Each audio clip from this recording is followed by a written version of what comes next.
you, Linda. Sa totoo lang, marami tayong natutunan sa gabing ito mula po sa ating mga panauhin. Pero ang pinakamalungkot ay kulang at kulang po ang oras. Siguro kahit na maghapot, magdamag tayo mag-usap tungkol dito po sa automation, ay hindi pa rin po masasapatan ang mga katanungan sa ating kaisipan. At napakarami pong question, napakaraming pagdududa, napakaraming mga pangamba. Wag lang po sanang ipagkakamali ng COMELEC na ang mga question na ito ay parang silang sinisiraan o parang ginigiba ang COMELEC.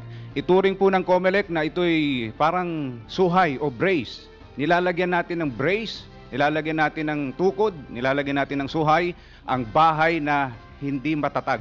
Hindi po matatag ang COMELEC pero wala po tayong choice, iisa lang ang ating opisina na mga ngasiwa ng eleksyon.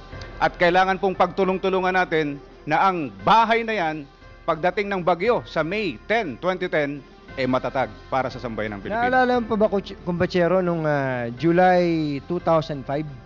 Merong isang nagsabi ng I am sorry. Totoo yan. Pero parang huli na yon.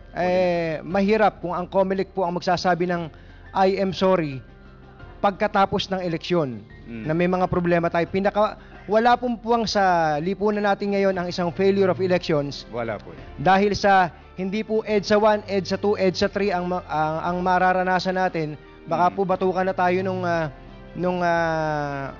pong Birheng Maria doon sa EDSA, kababalik-balik natin sa EDSA. At ang asahan po natin, mas maraming malaking problema. Kumbulsyon po ito ng maraming mga Pilipino pag nagkataon. So wala pong puwang yung failure of elections.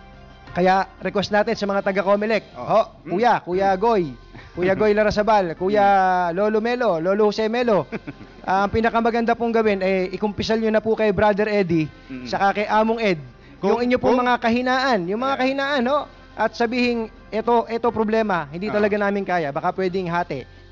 Automated ngayon yung isang parte ng Pilipinas at saka manual naman yung isang parte. May kasabihan po tayong mga Pilipino, ang nagsasabi ng tapat ay nagsasama ng maluwat. Maraming po salamat. Ito po si Jerry Baha. Ito po si Anthony Taberna.